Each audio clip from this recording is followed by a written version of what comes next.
নমস্কার দিদি, শোনা যাচ্ছে? ঠিক আছে।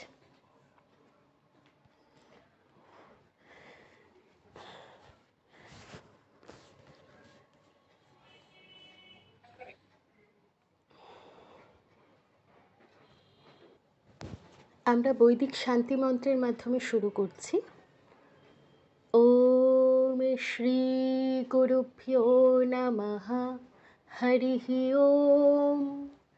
सहना भवतु सहनौ भुनक्तु सह वीर्यङ्करवावहै तेजस्विनावधीतमस्तु मा विद्विषावहै। ॐ शान्ति शान्ति शान्तिः। हरिः ओम तत्सत्। ইতিমধ্যে আপনাদের বেশিরভাগ মানুষের সাথেই আমার ক্লাস নলেও পরিচয় হয়েছে বাড়ির কাজ সংশোধন করে দেওয়ার সূত্রে। আর ভর্তিও অনেকে আমার মাধ্যমে হয়েছেন, মানে আমার সাথে প্রথম যোগাযোগ করে তারপর ভর্তি হয়েছেন। যেহেতু প্রথম ক্লাস, আমি একটু পরিচয়টা দিই। আমার নাম প্রসারী ভট্টাচার্য। আমি চট্টগ্রাম বিশ্ববিদ্যালয়ে অধ্যয়নরত আছি, আর একদম স্টার্টিং থেকে বেদান্ত শিক্ষা কার্যক্রমের সাথে যুক্ত আছি। তো আমরা আজকে যেই টপিকটা নিয়েছি, মানে সংস্কৃত উচ্চারণ, এটা আপনাদের একদম শুরুতে হওয়ার কথা ছিল। প্রথম ক্লাসটাই শুরু হতো, মানে হওয়ার কথা ছিল উচ্চারণ দিয়ে, কিন্তু আমার ব্যক্তিগত সমস্যার জন্য সেটা করতে পারিনি, তাই অতটা বিলম্ব হলো। আপনারা তো ইতিমধ্যে সবাই লেখা শিখে গেছেন না? কে কে হচ্ছে দেবনাগরী বর্ণমালা লিখতে পারেন? একটু হ্যান্ড রাইজ করুন। নিচে অনেকগুলো অপশন আছে, এর মধ্যে একটা আছে রিয়েকশন নামে, সেখানে ক্লিক করলে প্রথমেই হ্যান্ড রাইজ বলে একটা অপশন পাবেন। সবাই একটু হ্যান্ড রাইজ। মাত্র 7 জন হলে কি করে হবে? আপনাদের বর্ণমালা মানে অক্ষর কতদিন আগে দেয়া হয়েছে, এরপরও যদি মাত্র এই কজন পারেন তাহলে তো হবে না। আপনারা লিখতে এসেছেন নতুন, আমরা যেটা বাড়ির কাজ দিব সেটা তো অবশ্যই কমপ্লিট করতে হবে। যাই হোক, আজকে 8 জন হ্যান্ড রেইজ করেছেন, কিন্তু নেক্সট দিন আমি যেন সবার হাত তোলা দেখতে পাই। ঠিক আছে? আপনারা যারা হাত তুলেননি তারা একটু বলুন যে আমি আপনাদের হাত পরের দিন দেখতে পাবো কিনা।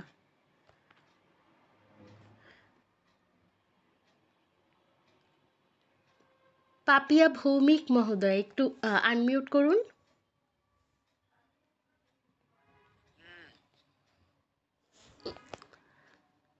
পাপিয়া ভৌমিক মহোদয়া, কি ব্যাপার? আমি আনমিউট করতে বললে তো আনমিউট করতে হবে। নিতাই মহোদয়, নিতাই প্রসাদ মহোদয়, একটু আনমিউট করুন। হ্যাঁ, নমস্কার। আপনার এখন হয়নি কেন বর্ণমালা? বর্ণমালাগুলো সেভাবে প্র্যাকটিস করতে গিয়ে একটু সময়ের যেটা প্রয়োজন সেটা হয়নি। যেমন আমি মূলত যে চাকরি করি, শুক্রবার শনিবার ছুটির দিন, কিন্তু এই গত শুক্রবার এবং আজকে এবং গত শুক্রবার এবং শনিবার ছিল আমার ট্রেনিং সেশন। এই ট্রেনিং করে এসে ঠিক আছে এইমাত্র জয়েন করলাম, এখানে সেভাবে হয়নি। দেখি সামনে ক্লাসে যাতে পরের হয় ক্লাসে আমি পাবো এই কিনা ব্যবস্থা করব। বলুন। পরের ক্লাসে হাত তোলা পাবো হ্যাঁ, আপনাদের? অবশ্যই। ঠিক আছে, হ্যাঁ, ভগবান যদি মঙ্গল মতো রাখেন অবশ্যই পাবে। ঠিক আছে। উনি যেমন বললেন যে ওনার হাত তোলা পাবো, আমি যেন প্রত্যেকের হাত তোলা পাই। ঠিক আছে, তাহলে আমরা আজকের যেই টপিক সেই টপিকে যাচ্ছি।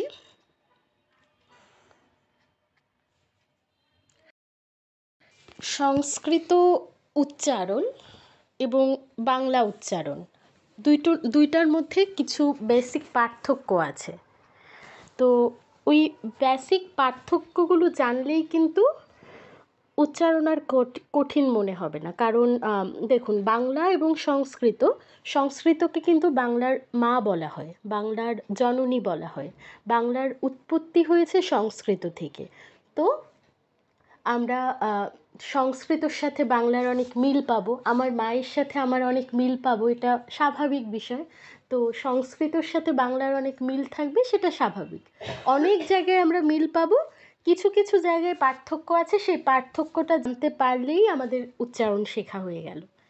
তো এই যে আমরা দেখতে পাচ্ছি স্বরবর্ণ, তারপর পরের পৃষ্ঠে আমরা ব্যঞ্জনবর্ণ পাবো। তো এই স্বরবর্ণগুলো কিন্তু আমরা বাংলায়ও পেয়েছি, ঠিক আছে? হ্যাঁ, রেকর্ডিং শুরু হয়েছে। আমরা এগুলো বাংলাতেও পেয়েছি, কিছু অক্ষর আছে যেগুলো আমরা বাংলায় পাইনি, যেমন এই যে রিয়ের পরে যেটা আছে, রিয়ের নিচে আরেকটা রিকার, এটা আমরা বাংলায় পাইনি। তারপর এর পরে যেটা আছে নয়ের মতো দেখতে, এটা অনেকে অনেক আগে যারা অনেক সিনিয়র যারা তারা হয়তো পেয়ে থাকতে পারেন, কিন্তু যারা একটু জুনিয়র আছেন তারা হয়তো পাননি। তো আরেকটা দীর্ঘ লৃও কিন্তু আছে, এই নয়ের মতো যেটা দেখতে সেটাকে বলা হয় লৃ, ঠিক আছে? আমি বলবো। তো আরেকটা অক্ষর আছে যেটা এখানে আমি লিখিনি, যেটার ব্যবহার একদমই নেই, মানে বলতে গেলে একদমই নেই, সেজন্য আমি এখানে লিখিনি। ওটা হচ্ছে দীর্ঘ লৃ, মানে এই নয়ের মতো দেখতে নিচে আরও একটা নয়, ঠিক আছে? এটা আপনারা যাদের হাতে ব্যাকরণ কণিকা আছে তারা খুলে দেখে নিতে পারেন যে যে ওই লয়ের নিচে একটা রিকার, ওটাকে বলা হয় দীর্ঘ লৃ, ঠিক আছে? লয়ের নিচে একটা নয়, সরি, দুইটা রিকার, তো ওটাকে বলা হয় দীর্ঘ লৃ। এটার ব্যবহার একদমই নেই, তো সেজন্য আমি এটা এখানে লিখিনি, এটা স্কিপ করেছি। তো আমরা শুরু থেকে দেখি, এই যে অক্ষরগুলো আ, আ, ই, ই, উ, উ, এভাবে পড়লে হবে না। বাংলায় আমরা এক মিনিট, একটা হ্যাঁ, যেটা বলছিলাম যে বাংলায় আমরা অ, আ, ই, ই, উ, উ কোনো পার্থক্য রাখছি না। ই যেভাবে বলছি, পরের যেই ইটা একইভাবে বলছি, উ, উ একইভাবে বলছি। হ্রস্ব ইতে কি হয়? ইঁদুর। দীর্ঘ ইতে কি হয়? ঈদ। তো দুটোর উচ্চারণে, দুটো ইয়ের উচ্চারণে আমরা কোনো তফাৎ রাখছি না। ইঁদুর যেভাবে ই উচ্চারণ করছি, ঈদ একইভাবে উচ্চারণ করছি। উঠ যেভাবে উচ্চারণ করছি, উষা একইভাবে উচ্চারণ করছি। সংস্কৃতে এটা করা যাবে না। সংস্কৃতে আমরা নামটা যদি দেখি, প্রথমটার নাম কি, প্রথমটা নয়, তৃতীয়টার নাম কি? হ্রস্ব ই। চতুর্থটার নাম কি? দীর্ঘ ই। পঞ্চমটার নাম হ্রস্ব উ। এরপরেরটার নাম দীর্ঘ উ। নামেই আছে হ্রস্ব দীর্ঘ, হ্রস্ব দীর্ঘ। তার মানে হ্রস্ব অর্থ কি? হ্রস্ব মানে কম সময় বা ছোট। তো যেটা হ্রস্ব আছে সেটা হচ্ছে আমাদের কম সময় নিয়ে উচ্চারণ করতে হবে, আর যেটা দীর্ঘ আছে সেটা বেশি সময় নিয়ে উচ্চারণ করতে হবে। এখানে প্রত্যেকটা জোড়ায় জোড়ায় আছে। প্রথম যেটা আমরা পাচ্ছি অ আর আ, প্রথমটা হ্রস্ব, পরেরটা দীর্ঘ। উচ্চারণ একই, শুধু টাইমের পার্থক্য। প্রথমটা একটু কম সময় নিয়ে বলতে হবে, পরেরটা একটু বেশি সময় নিয়ে বলতে হবে। আর প্রথম দুটোর মধ্যে আরেকটা পার্থক্য আছে বাংলার সাথে, সেটা হচ্ছে আমরা বাংলায় যখন অ বলি, আপনাদের সামনে যদি এখন আয়না থেকে থাকে বা আপনাদের ফোনে তো সেলফি ক্যামেরা আছে, আপনারা একটু ক্যামেরাটা খুলে অ উচ্চারণ করে দেখতে পারেন, আপনাদের ঠোঁটটা গোল হয়ে যাবে বা গোল হয়ে যায়, ঠিক আছে? অ বললে আমাদের ঠোঁটটা গোল হয়ে যায়, কিন্তু সংস্কৃতে যখন আমরা অ বলবো আমাদের ঠোঁট গোল হলে চলবে না, ঠিক আছে? মুখটা খুলে বলতে হবে। তাহলে উচ্চারণটা কীরকম হবে? আ, অ নয়, আ। আমি একটু ক্যামেরা অন করে দেখাবো আপনাদেরকে, আমি আগে উচ্চারণটা করে শোনাই, তারপর দেখাচ্ছি। আ আর বাংলায় হলে অ, পার্থক্য আছে না? আপনি আয়নার সামনে গিয়ে দেখতে পারেন, আ বললে ঠোঁট কিন্তু গোল হয় না, কিন্তু অ বললে ঠোঁট গোল হয়ে যায়। পরেরটা একই উচ্চারণ, পার্থক্য কোথায়? পরেরটা একটু বেশি টাইম নিতে হবে। কীরকম? আ, প্রথমটা কি আ, পরেরটা আ।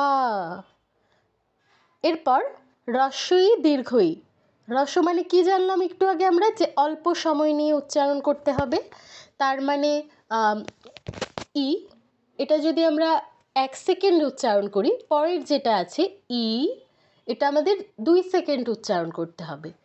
ই ই ই ই। বাংলায় কিন্তু আমরা বলি, দীর্ঘ ই হ্রস্ব ই বলি, কিন্তু প্রয়োগ করি না। তো আপনারা যদি ভাবেন যে সংস্কৃতেও করব না, কি হলো, তাহলে কিন্তু শ্রুতি মাধুর্যটা রক্ষা হবে না, প্লাস হচ্ছে হবে না। সংস্কৃতে আসলে এটা গ্রহণযোগ্য নয়। আপনি দুটো একই রকম উচ্চারণ করবেন, এটা গ্রহণযোগ্য নয়। আপনাকে অবশ্যই দীর্ঘ ইকে দীর্ঘ উচ্চারণ করতে হবে, হ্রস্ব ইকে হ্রস্ব উচ্চারণ করতে হবে। এটা মাথায় রাখবেন, ঠিক আছে? তাহলে আমি আবার শুরু থেকে বলছি। আ আ, ই ই, পরেরটা উ উ, এরপর হ্রি হ্রি। বাংলায় এটাকে কি বলি? রি রি, রয় হ্রস্ব ইকার। যদি রয় হ্রস্ব ইকার হতো, তাহলে আমাদের পাশাপাশি যদি এমন কোনো শব্দ থাকে যেটাতে রি আছে, মানে যেটা আমরা বাংলায় রি বলি, এবং আরেকটা শব্দ যেটাতে রয় হ্রস্ব ইকার আছে, তাহলে ওই দুটোর মধ্যে পার্থক্যটা কি থাকবে? পার্থক্য তো কোনো থাকবে না, তাই না? পার্থক্য নিশ্চয়ই আছে, নয়তো দুটো আলাদা অক্ষর হতো না, দুটো আলাদাভাবে লেখা হতো না। পার্থক্যটা কি? এখানে যেটা দেখতে পাচ্ছি এটা হচ্ছে হ্রি হ্রি। হয়ের নিচে রিকার থাকলে যেমন উচ্চারণ করবো আমরা, হ্রি, একটু ভাইব্রেশন হবে, হ্রি হ্রি। জিহ্বাটা তালুতে লাগবে, প্লাস একটু ভাইব্রেশন হবে। আর এর পরেরটা মানে রি এর নিচে যে আরেকটা রিকার, এটা হবে হ্রি হ্রি হ্রি। লয়ের মতো যেটা, সেটা হচ্ছে লৃ। লয়, বাংলা লয়ের নিচে যদি রিকার থাকে, আমরা যেমন উচ্চারণ করব ঠিক তেমন, লৃ লৃ, ঠিক আছে? তারপর এর পরের যে চারটা আছে, এই পরের চারটা, প্রথম অংশটাও দীর্ঘ, দ্বিতীয় অংশটাও দীর্ঘ, মানে এই চারটাই দীর্ঘস্বর। এর আগের অক্ষরগুলোতে আমরা জোড়া জোড়া পাচ্ছিলাম, যেখানে প্রথমটা ছিল আপনার রসস্বর, পরেরটা ছিল দীর্ঘস্বর। কিন্তু এ আই ও ঔ, এই চারটার ক্ষেত্রে এই চারটাই হচ্ছে আপনার দীর্ঘস্বর, কোনোটাই হচ্ছে রসস্বর নয়। মানে আমরা এই চারটাকেই 2 মাত্রায় উচ্চারণ করতে হবে। তাহলে উচ্চারণটা কীরকম হবে? এ, পরেরটা একটা যৌগিক অক্ষর। এটা যৌগিক মানে কি? যৌগিক মানে দুটো অক্ষরের যোগে এই অক্ষরটা গঠিত হয়। এই যে এই আর ঔ, এই দুটো হচ্ছে আমাদের যৌগিক অক্ষর, যারা দুটো অক্ষর যোগে গঠিত হয়। এই গঠিত হয় অ আর ই নিয়ে, ঔ গঠিত হয় অ আর উ নিয়ে। তো আমরা যদি অ আর ই এর উচ্চারণ সঠিকভাবে জানি, তাহলে কিন্তু এই উচ্চারণ করা কোনো ব্যাপারই না। তার মানে আমরা যদি এই উচ্চারণ করতে যাই, তাহলে অবশ্যই এর উচ্চারণটা আমাদের আগে ক্লিয়ার রাখতে হবে। ওই বললে হবে না, ওই বললে ভুল। কি বলতে হবে? এই এই এই, এ এই, ও ঔ। এই ঔ হচ্ছে আর উ নিয়ে গঠিত। অ আর উ, দাঁড়ান আমি কোন উটা একটু মার্ক করে দিচ্ছি। এই যে এই উটা, অ আর উ, এই অ আর উ নিয়ে হচ্ছে ঔ গঠিত। তাহলে এই ক্ষেত্রেও আমাদের অটা আগে ক্লিয়ার করতে হবে। অ আর উ এর উচ্চারণ যদি আমাদের ক্লিয়ার থাকে, সেই ক্ষেত্রে কিন্তু আমাদের ঔ এর উচ্চারণ সঠিকভাবে করা কোনো বিষয় নয়।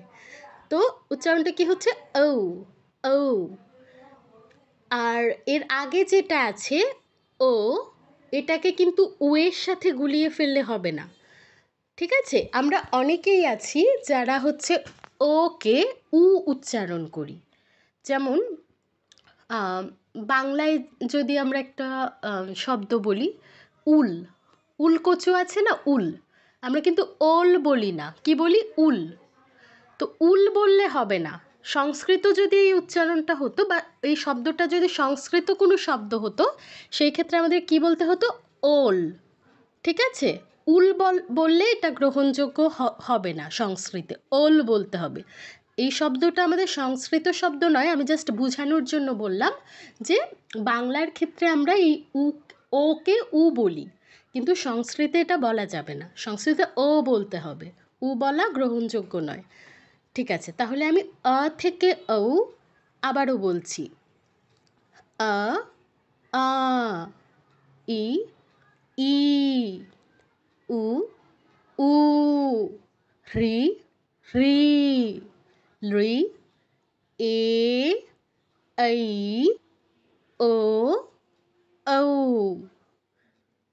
আ, আ, ই, ই, উ, উ, হ্রি, হ্রি, লৃ, এ, ऐ, ও, ঔ। এই হলো আমাদের ১৩টা স্বরবর্ণ। তাহলে আমরা দীর্ঘস্বর কি কি পাচ্ছি? আ, ই, উ, হ্রি, এ, ऐ, ও, ঔ। এই ৮টা আমরা পাচ্ছি দীর্ঘস্বর, আর বাকি 5টা পাচ্ছি আমরা হচ্ছে রসস্বর। ১৩টার মধ্যে 8টা দীর্ঘস্বর, 5টা পাচ্ছি রসস্বর। আচ্ছা, তাহলে এই স্বরবর্ণের উচ্চারণ কি সবাই বুঝতে পেরেছেন? এটা নিয়ে কারোর জিজ্ঞাসা থাকলে বলুন।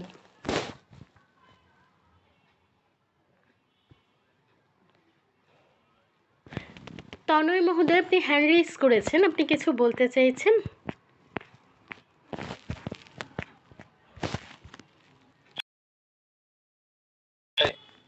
রিয়া আর যে ওটা স্থানটা একটু যদি ক্লিয়ার করতেন, রিয়ের যেটা বিষয়টা। আচ্ছা, জিহ্বাটা হচ্ছে আপনার একটু পিছনে গিয়ে সামনে স্লাইড করবে। ঠিক আছে, আপনি হয়ের নিচে রিকার থাকলে মানে রিটা একটা জায়গায় স্থির থাকছে না, কিন্তু মানে আমি তালু বললে ভুল হবে, বা আমি যদি মূর্ধা বলি ভুল হবে, কারণ এটা স্লাইড করছে আপনার পেছন থেকে সামনের দিকে আসছে, মানে মূর্ধা থেকে তালুতে আসছে। ঠিক আছে, সরি, মূর্ধা থেকে দন্তের দিকে আসছে, তালুতে নয়, আমি ভুল বললাম, মূর্ধা থেকে দন্তের দিকে স্লাইড করছে। তো ওটা একটু মানে প্র্যাকটিস করে নিতে হবে। আপনি সহজ উপায় হচ্ছে হয়ের নিচে রিকার লিখে প্র্যাকটিস করা। বাংলায় হলে ওটা কিভাবে করতেন? এই উচ্চারণটাই হচ্ছে এক্স্যাক্টলি হ্রিয়ের উচ্চারণ। ঠিক আছে, ঠিক আছে। ওকে। আর কারোর কোনো জিজ্ঞাসা থাকলে বলুন স্বরবর্ণের উচ্চারণ নিয়ে।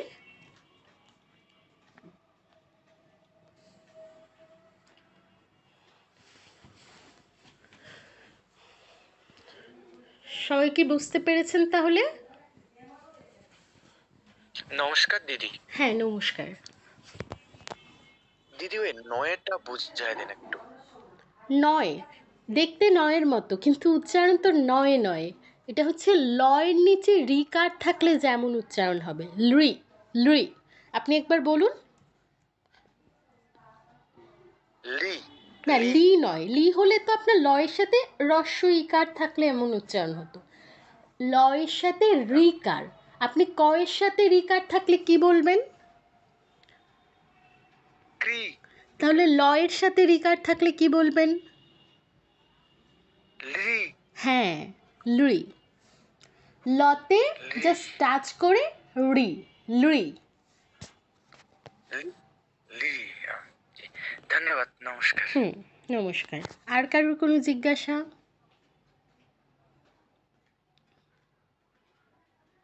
আচ্ছা, আমি একটু অয়ের উচ্চারণটা দেখাই।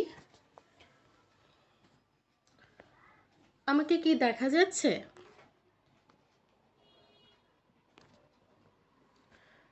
আপনারা কি আমাকে দেখতে পাচ্ছেন? একটু বলুন।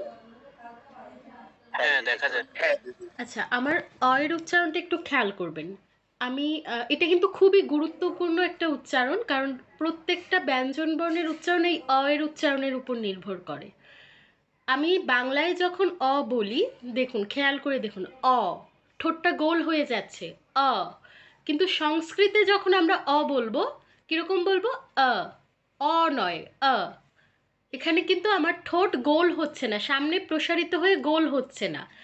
এই ক্ষেত্রে আপনার হচ্ছে দুই পাশে প্রসারিত হচ্ছে আর একটু খুলছে, সামনের দিকে প্রসারিত হচ্ছে না। এটা কিন্তু ভালো করে খেয়াল করবেন। অ নয়, আ আ। পরেরটা কি?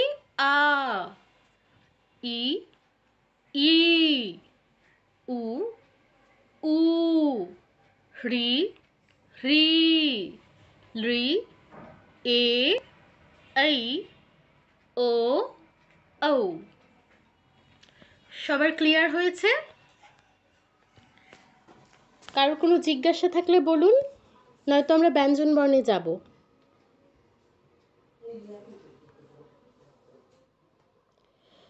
বুঝতে পেরেছেন কিনা অ্যাটলিস্ট বলুন। রেসপন্স করতে হবে, আমি জিজ্ঞাসা করলে রেসপন্স না করলে আপনাদের লস, আপনাদেরই টাইম লস হবে। হ্যাঁ, বুঝতে পেরেছি দিদি। হ্যাঁ পেরেছি বলুন, দিদি। বলুন। হ্যাঁ, একজন হাত তুলেছেন, একটু আনমিউট করে বলুন।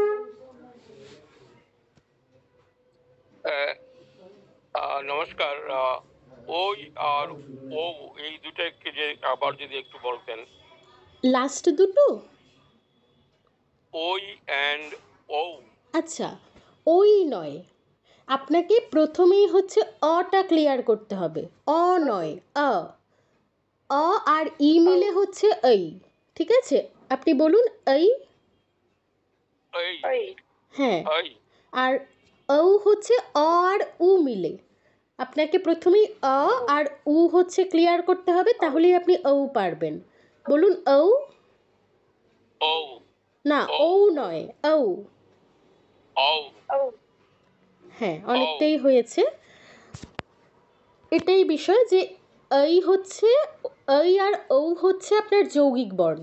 এটা একটু লিখে দিতে পারবেন যে মানে ও, ওটা কিভাবে হচ্ছে, ও আর ও হচ্ছে না? হ্যাঁ, অ আর এই হচ্ছে অ আর ই, আর ঔ হচ্ছে অ আর উ, রস্য উ। ওকে ওকে ওকে ওকে, হুম, থ্যাংক ইউ। হ্যাঁ হ্যাঁ, ঠিক আছে, ধন্যবাদ কাকু। ঠিক আছে, ক্যান ইউ ডু? কাকু আপনি মিউট হয়ে গেছেন, আর একটু আনমিউট করে যদি বলতেন।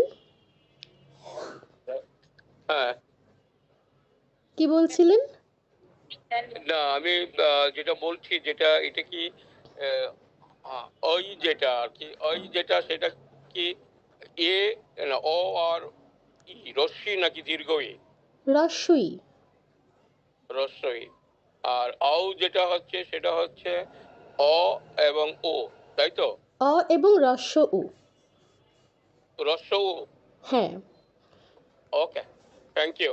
হুম, ঠিক আছে, ঠিক আছে, তাহলে আমরা ব্যঞ্জন বর্ণে যাচ্ছি। ব্যঞ্জন বর্ণ পুরোটা নির্ভর করছে এই একটা অক্ষর, মানে এই প্রথম অক্ষরটা অ এর উপর। প্রত্যেকটা ব্যঞ্জন বর্ণের শেষেই কিন্তু এই অ আছে। তো আমাদের প্রথম কাজ হচ্ছে এই অকে ক্লিয়ার করা, নয়তো আমরা একটা ব্যঞ্জন বর্ণও পারবো না। আমরা এখন যেই রূপটা দেখতে পাচ্ছি ব্যঞ্জন বর্ণের, এটা হচ্ছে ব্যঞ্জন বর্ণের আসল রূপ। কিন্তু আমরা কিন্তু এভাবে বাক্যে বা শব্দে প্রয়োগ করি না। আমরা যখন বাক্যে বা শব্দে প্রয়োগ করি, বাক্যে নয়, শব্দ গঠনে ব্যঞ্জনবর্ণ প্রয়োগ করি, তখন আমাদের অবশ্যই স্বরবর্ণের সাহায্য নিতে হয়। স্বরবর্ণের যেই সংজ্ঞা আছে সেখানেই কিন্তু আমরা পাই যে স্বরবর্ণ উচ্চারণের ক্ষেত্রে আপনার কারোর হেল্প লাগে না, কারোর সহায়তা লাগে না, সে স্বয়ংসিদ্ধ, সে নিজেই নিজে স্বয়ংসম্পূর্ণ, সে কারোর সহায়তা ছাড়াই উচ্চারিত হতে পারে। কিন্তু ব্যঞ্জনবর্ণ আপনার অবশ্যই স্বরবর্ণের সহায়তা নিতে হয় উচ্চারিত হতে হলে, নয়তো সে নিজে নিজে কিন্তু উচ্চারিত হতে পারে না। এখন যে রূপটা দেখতে পাচ্ছি, কয়ের নিচে একটা ছোট্ট দাগ, চয়ের নিচে একটা ছোট্ট দাগ, এটা হচ্ছে ব্যঞ্জনবর্ণের আসল রূপ। যখনই আমরা এর সাথে একটা করে স্বরবর্ণ যুক্ত করি, তখন হচ্ছে এরকম দেখতে হয়। আচ্ছা, এখানে তো লিখিনি, এই যে এখানে দেখুন, ক ক এর নিচে ছোট্ট দাগ, এটা আসল রূপ, এর সাথে আমরা অ যোগ করে ক লিখছি।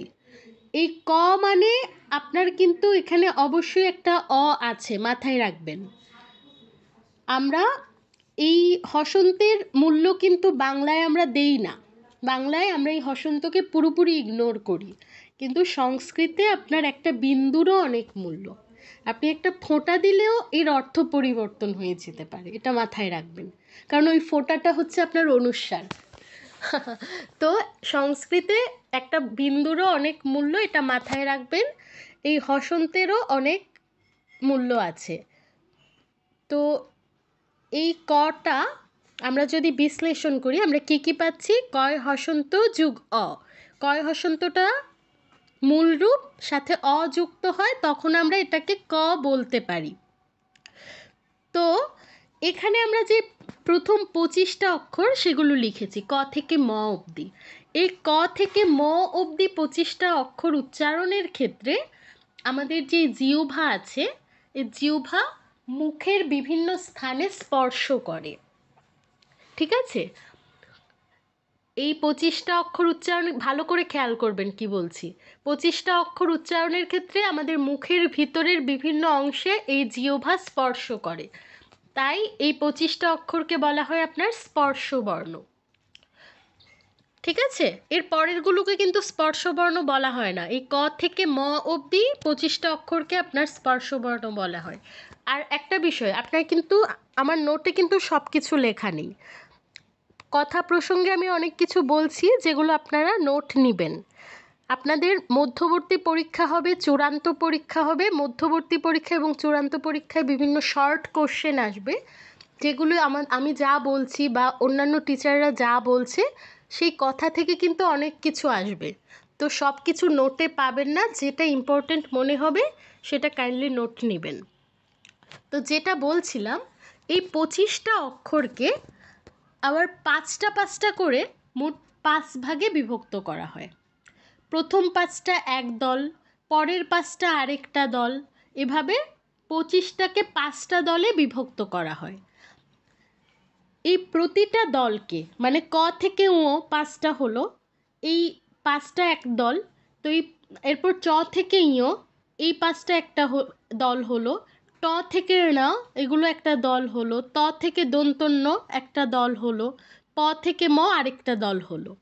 তো এই প্রতিটা দলকে বলা হয় এক একটা বর্গ, ঠিক আছে? প্রতিটা দলকে কি বলা হয়? এক একটা বর্গ। আর এই বর্গগুলো আমরা যদি প্রত্যেকটাকেই শুধু বর্গ বলি, তো সেই ক্ষেত্রে আমাদের আইডেন্টিফিকেশনে প্রবলেম হবে। আমরা বর্গ বললে তো এই 25টাকেই বুঝাবে, তাহলে দলে বিভক্ত করে লাভ কী হলো? তাহলে নিশ্চয়ই ওই প্রত্যেকটা দলের একটা করে নাম দিতে হবে। নামকরণ হয় হচ্ছে আপনার প্রথম অক্ষরের নামে। ক থেকে ও, এর প্রথম অক্ষর ক, তার মানে এই দলের নাম ক বর্গ। তারপর চ থেকে ইয়, এই দলের নাম চ বর্গ।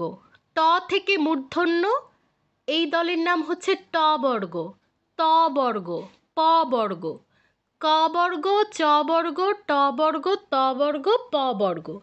প্রথম 25টাকে এই 5 ভাগে 5টা বর্গে বিভক্ত করা হয়। আপনাদের কিন্তু কোশ্চেন আসতে পারে পরীক্ষায়, চূড়ান্ত পরীক্ষায় বা মধ্যবর্তী পরীক্ষায়, যে জ কোন বর্গীয় অক্ষর, মূর্ধন্য কোন বর্গীয় অক্ষর, তখন কিন্তু আনসার করতে হবে।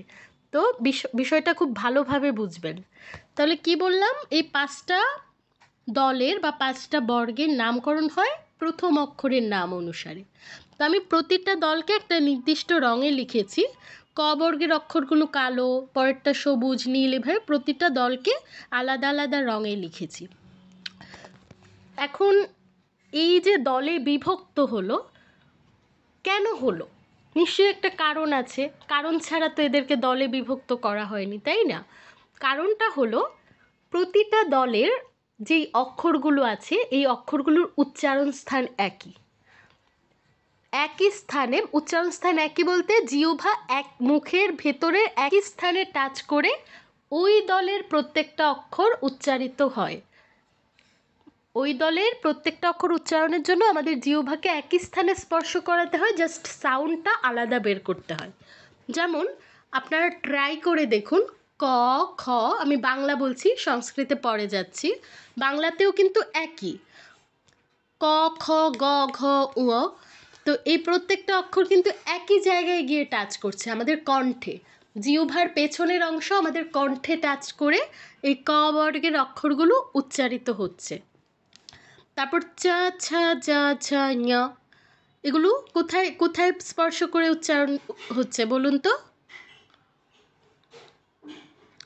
কে বলতে পারবেন?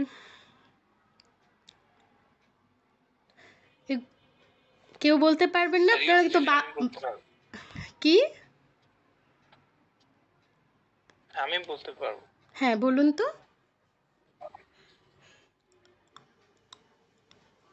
গা খা, গা খা ঙা, যা ছা যা ঝা ইয়া।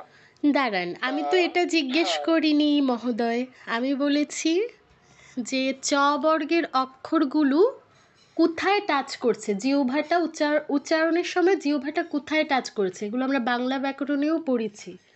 ক বর্গের অক্ষরগুলো উচ্চারণের সময় কণ্ঠে টাচ করছে, আর চ বর্গেরগুলো তালুতে। একদম ঠিক। তো চ বর্গের অক্ষরগুলো হচ্ছে আমাদের তালুতে টাচ করে উচ্চারণটা হচ্ছে। তালুটা কোন জায়গা? দাঁতের ঠিক পেছনের অংশ, একদম মিডলে নয় কিন্তু, মিডল থেকে সামনে, দন্ত থেকে পেছনে, এই অংশটাকে বলা হয় তালু। তো আপনারা খেয়াল করে দেখুন, চ বলার সময় জিহ্বার সামনের অংশটা, সামনের নয়, সামনে থেকে একটু পেছনের অংশটা আমাদের তার ঠিক উপরের অংশে টাচ করছে, চা ছা যা ঝা। এর পরের যেটা আছে মানে 5 নম্বরগুলো, এগুলো আমি স্কিপ করছি, এগুলো আমি একটু পরে বলছি। এর পরের অংশটা টা ঠা ডা ঢা, টা ঠা ডা ঢা, এগুলো কোথায় টাচ করছে? মূর্ধায়। মূর্ধা কোনটা? কণ্ঠ থেকে একটু সামনে, কণ্ঠ থেকে একটু সামনের অংশকে বলা হয় মূর্ধা। আমরা টা ঠা ডা ঢা ড়া, এই 5টা অক্ষর উচ্চারণের ক্ষেত্রে মূর্ধাতে টাচ করবে আমাদের জিহ্বা। তারপর তা থা দা ধা না, এগুলোর ক্ষেত্রে আমাদের দাঁতে, জিহ্বা সামনের পাটির যেই দাঁত, উপরের পাটির যেই দাঁত, সেখানে টাচ করবে। তা থা দা ধা কোথায় টাচ করছে? দন্তে। তো উচ্চারণ স্থান যেহেতু দন্ত, এদেরকে বলা হয় দন্তবর্ণ। তারপরেরগুলো পা ফা বা ভা, এগুলো কোথায় টাচ করছে? উষ্ঠ এবং অধর উভয়টা স্পর্শ করে এই 5টা অক্ষর হচ্ছে আমাদের উচ্চারিত হচ্ছে। খেয়াল রাখবেন, ফ বলা যাবে না, দাঁতের ফাঁক দিয়ে বাতাস যেন বের না হয়ে যায়, ফ বলা যাবে না, ফল বলা যাবে না, কি বলতে হবে? ফল। পাগল, প, প বলতে ঠোঁটের যেই অবস্থানটা বা ঠোঁট দুটো যেখানে স্পর্শ করছে, ফ বলতে একইভাবে একই স্থানে হচ্ছে স্পর্শ করবে, ঠিক আছে? পা ফ, পা ফ, পা ফ নয়। ফ বললে কি হচ্ছে খেয়াল করে দেখুন, উপরের পাটির দাঁত, নিচের যেই ঠোঁট সেখানে স্পর্শ করছে, তাহলে এটা তো আমাদের উষ্ঠ উচ্চারণ স্থান হলো না, তাই না? তো সেই ক্ষেত্রে খেয়াল রাখতে হবে ফ যেন না হয়ে যায়, ফ হতে হবে, দাঁতের ফাঁক দিয়ে বাতাস যেন না বের হয়ে যায়। আচ্ছা, আমরা নিচের যে 5 নম্বর অক্ষরগুলো, এগুলো স্কিপ করেছি। স্কিপ কেন করেছি এবার শুনুন। আচ্ছা, আমি 5 নাম্বারগুলো স্কিপ করে আবারও বাকিগুলো বলছি, মানে বাকি 20টা বলছি, খেয়াল করুন। কা খা গা ঘা ঙা, আচ্ছা ও তো বলবো না, কা খা গা ঘা, তারপর চা ছা যা ঝা, টা ঠা ডা ঢা, তা থা দা ধা, পা ফা বা ভা। আবারও বলছি, খেয়াল করে দেখুন, আমি কিন্তু ক বলছি না, কি বলছি? ক, ক বলছি না, খুব ভালো করে খেয়াল করবেন। খ, খ নয়, গ, গ নয়, ঘ। তারপর চা ছা যা ঝা, টা ঠা ডা ঢা, তা থা দা ধা, পা ফা বা ভা। আপনারা নিজেরা একবার চেষ্টা করুন এবং খুব ভালো করে খেয়াল করুন প্রতি গ্রুপের যে অক্ষরগুলো একই স্থানে স্পর্শ করছে কিনা। আমি একজন থেকে শুনতে চাই 5 নম্বর অক্ষরটা বাদ দিয়ে। যাকে বলবো একটু আনমিউট করবেন।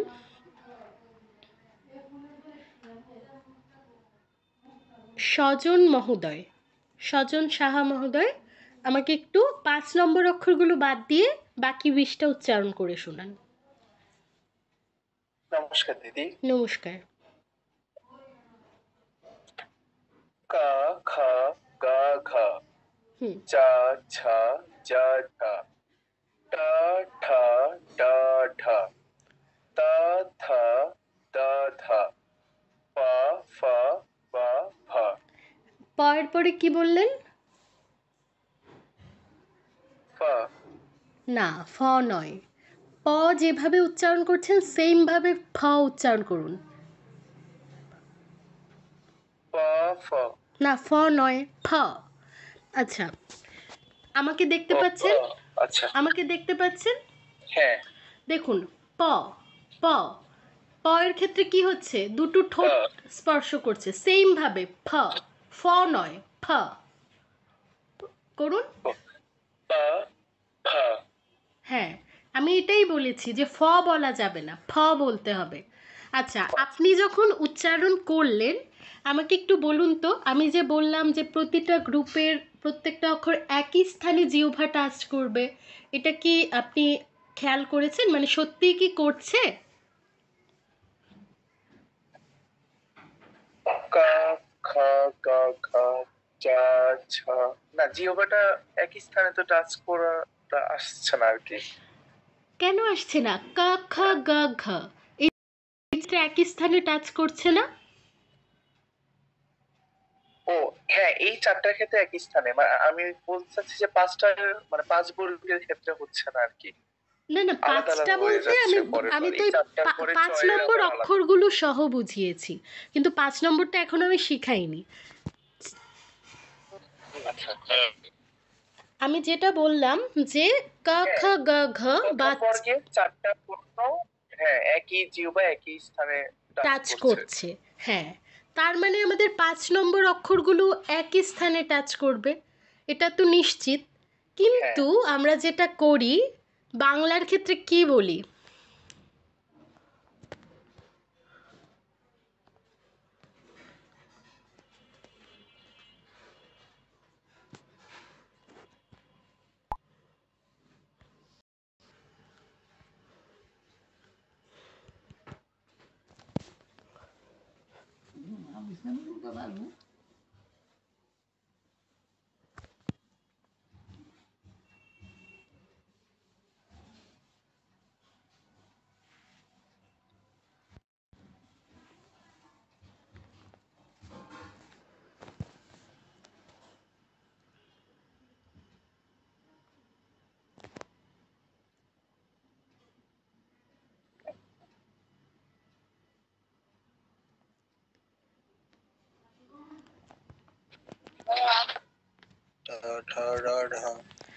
আপনারা কাইন্ডলি ঢুকে নিজ দায়িত্বে হচ্ছে আপনাদের যেই অডিওটা আছে সেটা মিউট করে দিবেন।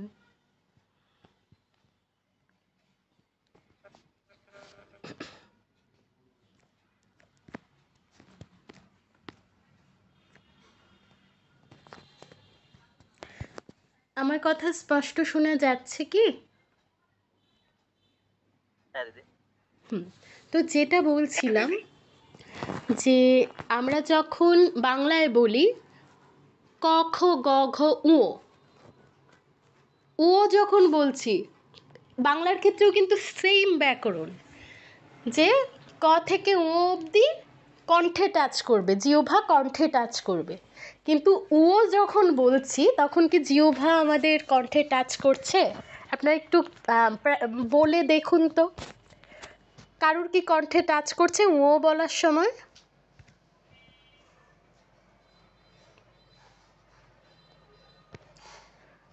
যদি টাচ করে তাহলে বলুন করছে, যদি না করে বলুন করছে না। রেসপন্স তো করতে হবে না, হচ্ছে না। করছে না। একটা বিষয়, আপনারা যদি রেসপন্স না করেন, আমি না, প্রত্যেকটা শিক্ষকই কিন্তু আগ্রহ হারিয়ে ফেলবে। আপনারা মাইকটা অন করে কথা বললে, মানে উভয় পক্ষের কমিউনিকেশন হলে ক্লাসটা ভালো লাগে। নয়তো এভাবে একা একতরফা বকে গেলে কিন্তু কারোরই ভাল লাগবে না। তো যেটা বলছিলাম, উও বলতে আমাদের কণ্ঠে টাচ করছে না, তার মানে এই উচ্চারণটা অবশ্যই ভুল। উও উচ্চারণটা সঠিক নয়। উও বলতে হলে আমাদের অবশ্যই টাচ করতে হবে কণ্ঠে। তাহলে উচ্চারণটা কেমন হবে? উচ্চারণটা হবে মূলত ক খ গ ঘ ঙ। ক খ গ ঘ ঙ। উমো নয়, ঙ ঙ। ক খ গ ঘ ঙ। আপনারা ট্রাই করুন, সবাই জোরে জোরে বলুন, মিউট করে অবশ্যই জোরে জোরে বলুন। আমি আবারও বলছি, ঙ। প্র্যাকটিস করার উপায় কি? একদিনে আসবে না, হঠাৎ করে আপনি উমো থেকে উও থেকে ঙতে চলে যেতে পারবেন না। প্র্যাকটিস করার উপায় কি? ক ঙ খ ঙ গ ঙ ঘ ঙ। প্রত্যেকটা অক্ষরের সাথে ঙ উচ্চারণের চেষ্টা করবেন, কারণ একই জায়গায় টাচ করবে, এটা মাথায় রাখবেন। ক বলতে যেখানে টাচ করছেন, ঙ বলতে একই জায়গায় টাচ করবে। জাস্ট টাচ করে সাউন্ডটা ভিন্ন বের করতে হবে। ক না বলে ঙ বলতে হবে। ক ঙ খ ঙ গ ঙ ঘ ঙ। আমাকে একটু স্বর্ণালী দিদি উচ্চারণটা করে শোনান। কাঙা খাঙা গানা গাঙা ঘাঙা। বাহ, খুব ভালো হয়েছে। তারপর মহিম চক্রবর্তী মহোদয়, আপনি একটু আমাকে শোনান।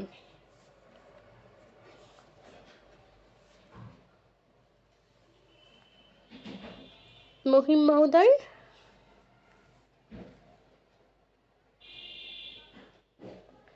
একটু রেসপন্স তো করতে হবে বাবা। অর্কদীপ দে মহোদয়, আপনি একটু উচ্চারণ করে শোনান। নমস্কার দিদি। নমস্কার। গাঙা খাঙা গাঙা খাঙা। বাহ, খুব সুন্দর, ঠিক আছে। তারপরেরটায় যাচ্ছি। আমি অবশ্যই অডিও রেকর্ডিং দিব। সবার থেকে তো ক্লাসে শোনা সম্ভব নয়, আমি অডিও রেকর্ডিং দিব, সেটা আমাকে প্রত্যেকে পাঠাবেন, আমি প্রত্যেকেরটা শুনবো এবং কারেকশন করে দেব। আমি জাস্ট আপনারা ধরতে পারছেন কি না সেটা দেখার জন্য কয়েকজন থেকে শুনছি। তারপর পরেরটায় যাচ্ছি। চা ছা যা ঝ, বাংলায় কি বলি পরটা? ইও বা নিও। ইও বা নিও বলতে তো আমাদের তালুতে গিয়ে জিহ্বা স্পর্শ করছে না। চ চ বলতে জিহ্বা ঠিক যেখানে স্পর্শ করছে, 5 নম্বরটা ঠিক একই জায়গায় স্পর্শ করা বাধ্যতামূলক। ইও বা নিও বলতে যেহেতু সেখানে স্পর্শ করছে না, তার মানে ওটা ভুল উচ্চারণ, ওটা সঠিক উচ্চারণ নয়। তাহলে সঠিক উচ্চারণ কি? চা ছা যা ঝা ঞ। চা ছা যা ঝা ঞ। একই স্থানে টাচ করে সাউন্ডটা আনতে হবে। চা ছা যা ঝা ঞ। চা ঞ ছা ঞ যা ঞ ঝা ঞ। কেউ কিন্তু নিও ইও বলবেন না। নি বললে জিহ্বা পিছনে চলে যাচ্ছে, ই বললে মুখ প্রসারিত হয়ে যাচ্ছে, জিহ্বা কিন্তু তালুতে স্পর্শ করছে না। তো এই দুটো উচ্চারণ করা যাবে না, খুব ভালো করে মাথায় ঢুকিয়ে নিন। ঞ ঞ অনেকটাই দন্তন্যর কাছাকাছি আসবে, ঠিক আছে, কিন্তু দন্তন্য নয়, মানে নিও নয়, ঞ ঞ এরকম, ঠিক আছে। দেখি আমি একটু শুনি। অনামিকা মহোদয়, আমাকে একটু উচ্চারণটা করে শোনান।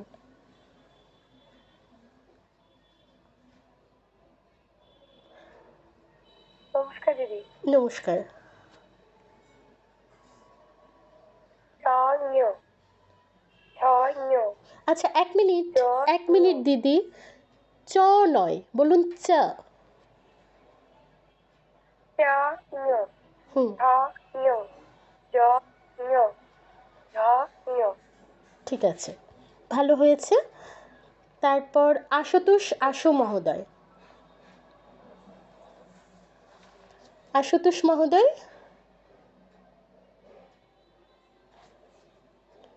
আশুতোষ মহোদয় শুনতে পাচ্ছেন কি? মানিকলাল শিকদার মহোদয়।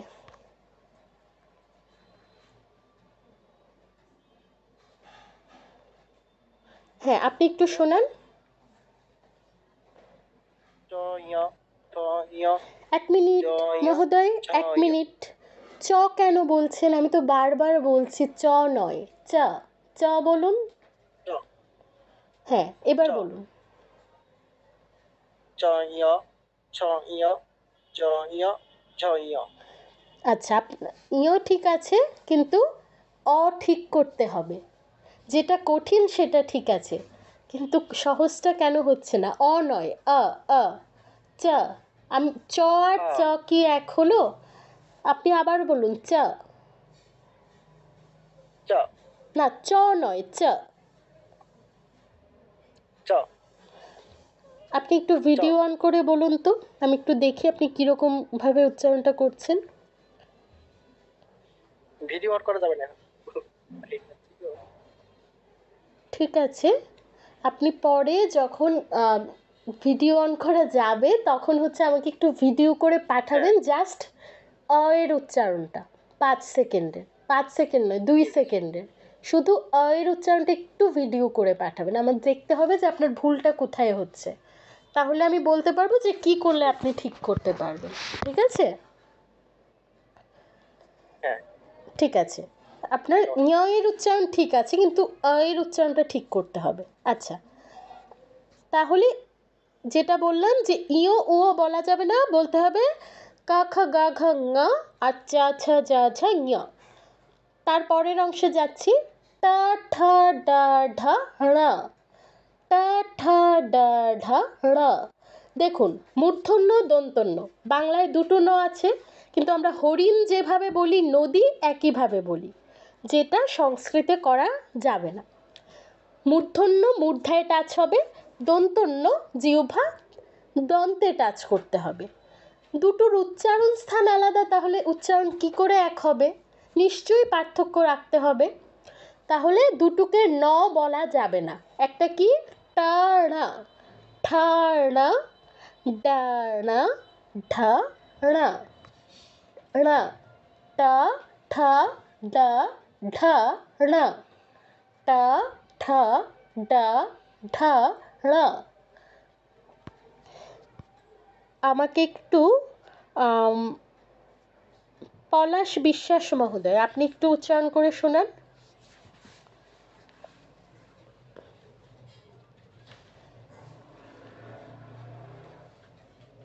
পলাশ মহোদয়। রানু চক্রবর্তী মহোদয়, মহোদয়া।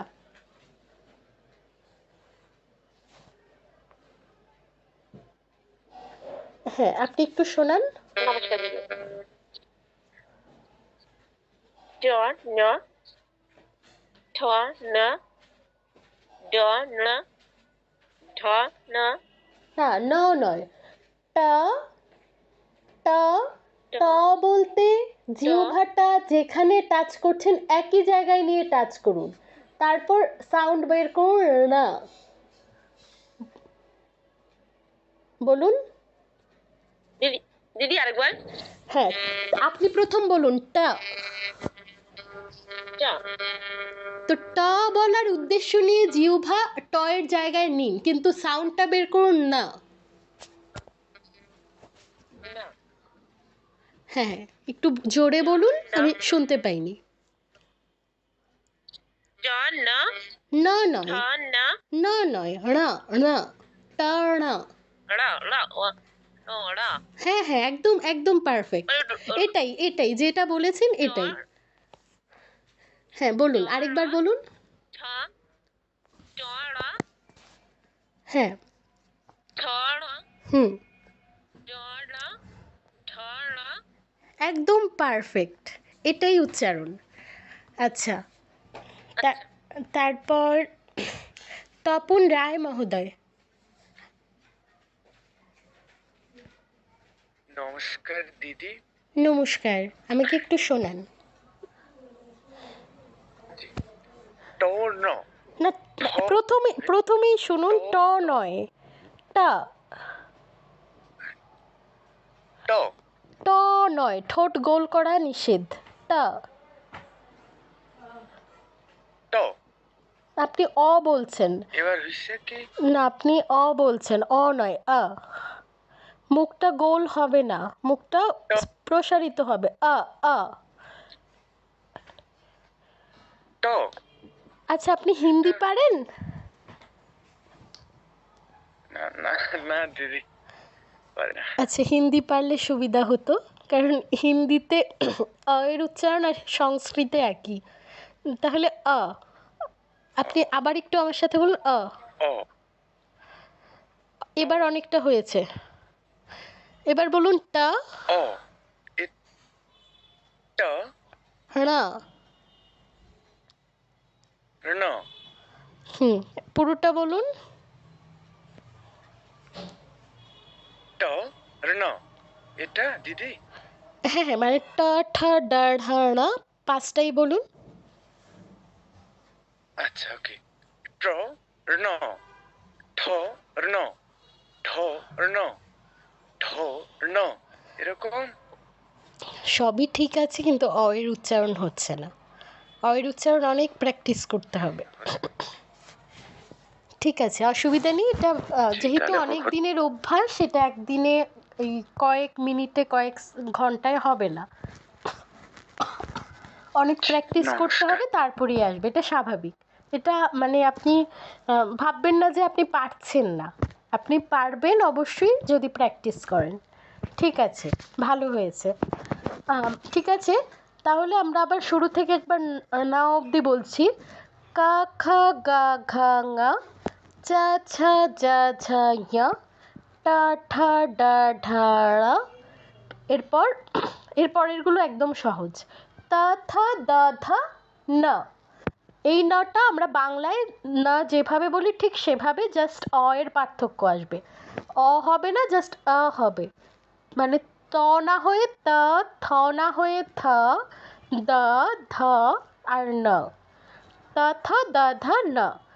পরেরটা পা ফা বা ভা মা। এই পাঁচটাও খুবই সহজ, বাংলার মতোই, জাস্ট অ এর পার্থক্য। আর ফ এর ক্ষেত্রে দাঁতের ফাঁক দিয়ে যেন বাতাস না বের হয়ে যায়, এটা খেয়াল রাখতে হবে। মানে ওই প্রথমে কাকে যেন ধরলাম, তখন উনি ফ বলছিলেন, ফ হবে না, ফ না হয়ে ফ, ফ বলতে হবে। এটাই পার্থক্য। তাহলে আবার বলছি, তা থা দা ধা না, পা ফা বা ভা মা। তা থা দা ধা না, পা ফা বা ভা মা।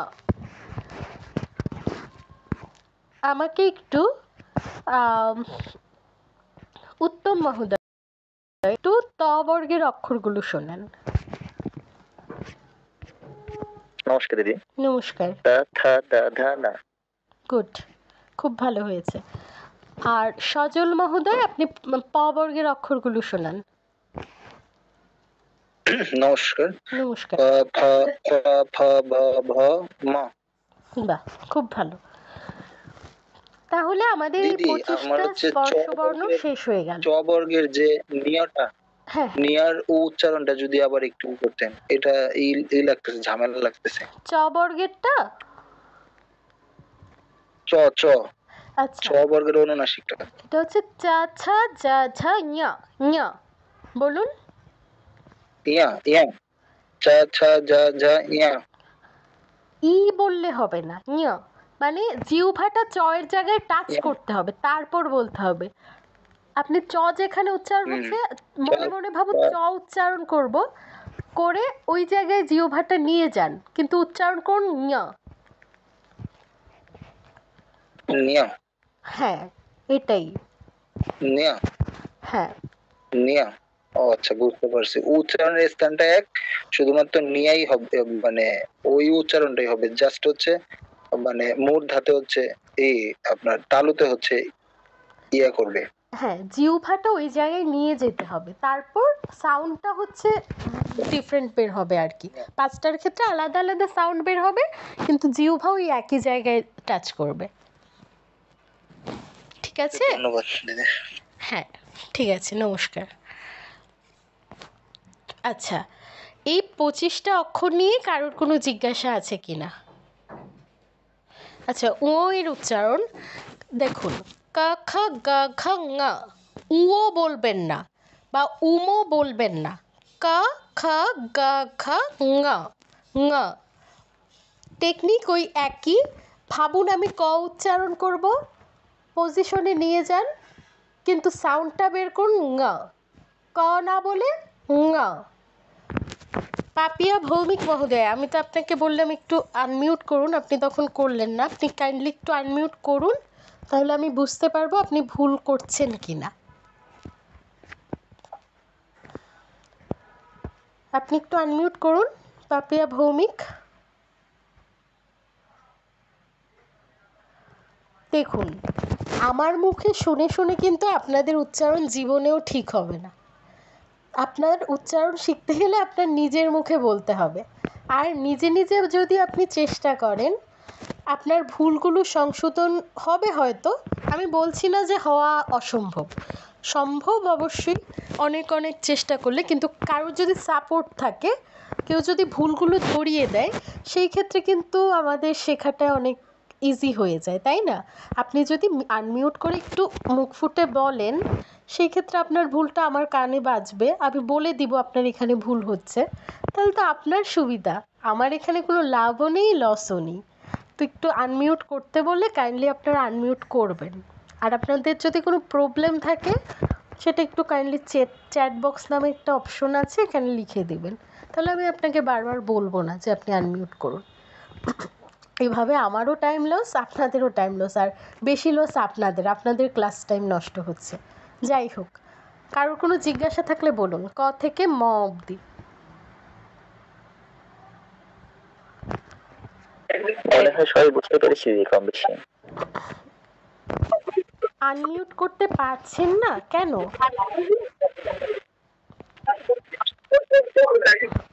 একদম নিচে দেখুন, প্রথম যেই অপশনটা, সেটাতে ক্লিক, মানে আপনি এখন মিউট অবস্থায় আছেন, মানে আপনার ওই মাইকটার উপর লাল একটা দাগ আছে, আপনি ওখানে একবার টাচ করুন, দেখবেন লাল দাগটা চলে গেছে, তার মানে আপনি আনমিউট হয়ে গেছেন।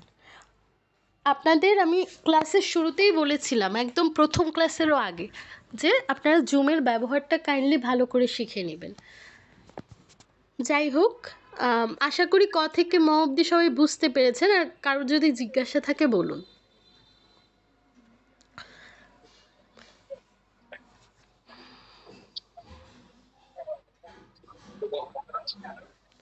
আচ্ছা, কেউ যেহেতু কিছু বলছেন না, আমি ধরে নিচ্ছি আপনারা বুঝতে পেরেছেন। আমরা পরের অংশে যাচ্ছি। দেখুন, ওইগুলোকে তো বলা হয় স্পর্শবর্ণ, পরের যেগুলো আমরা পাচ্ছি এগুলো নিশ্চয়ই স্পর্শবর্ণ হবে না। এগুলো হচ্ছে আপনার চারটা অন্তস্থ বর্ণ আছে, আর চারটা হচ্ছে উষ্ম বর্ণ। তো ওই অন্তস্থ বর্ণগুলোর মধ্যে খেয়াল করুন, প্রথম যেটা আছে সেটাকে আমরা বাংলায় কি পড়েছিলাম, জ। এর আগের পৃষ্ঠায় আপনার এই যে চ বর্গে একটা জ ছিল, আর বাংলার ক্ষেত্রে এখানেও এটাকে জ বলি। তো বাংলায় যেহেতু দুটো জ, আমরা নামকরণের জন্য, মানে আইডেন্টিফিকেশনের জন্য ওই আগের জটাকে, যেহেতু এটা চ বর্গীয় জ, সেই জন্য আমরা ওইটার নাম দিয়েছি বাংলায় বর্গীয় জ। আর এটা যেহেতু অন্তস্থ বর্ণ, তাই এটার নাম দিয়েছি অন্তস্থ ব। ঠিক আছে? কিন্তু সংস্কৃতে কিন্তু দুটো জ নেই, ওই আগে যে চ বর্গে একটা জ পড়েছি সেটাই একমাত্র জ, আর এখানে যেটা আছে এটা জ নয়, দেখতে বাংলা জয়ের মতো, কিন্তু এটা জ নয়। তার মানে আমাদের আলাদা করে করে ওটাকে বর্গীয় জ বলার কোনো দরকার নেই, ওটার নাম তাহলে বর্গীয় জ নয়, ওটা শুধুই জ। তাহলে এটা কি? এটা হচ্ছে ইয়। এই অক্ষরটা দেখতে আমাদের বর্গীয় জয়ের মতো, সরি অন্তস্থ জয়ের মতো, কিন্তু এর নাম হচ্ছে ইয়। এটা অন্তস্থজ নয়। তার মানে আমরা যে এতদিন অনেকেই বলেছি যদা যদা হি ধর্মস্য গ্লানির্ভবতি ভারত, এটা অবশ্যই ভুল। আজকের পর থেকে আমরা আর কেউ যদা যদা হি ধর্মস্য বলবো না, যদা যদা হি বলবো, ইয়ে যথামাং বলবো, যে যথামাম বলবো না। ঠিক আছে, এই ভুলটা যেন আমরা আর কেউ না করি। ইয়োকে সংস্কৃত যে কোনো, এটা বেদের শ্লোক হোক, বেদের মন্ত্র হোক, চণ্ডীর মন্ত্র হোক, কিংবা যেখানকারই হোক না কেন, বা নিজের তৈরি কারণ কোনো একটা সংস্কৃত লেখা হোক, যেখানেই এই ইয়োটা পাবো আমরা যেন আর কখনোই এটাকে জ না বলি। যেখানে এটা পাবো এটাকে কি বলবো? ইয়, ইয়। হ্যাঁ, কেউ কিছু বলছেন কি?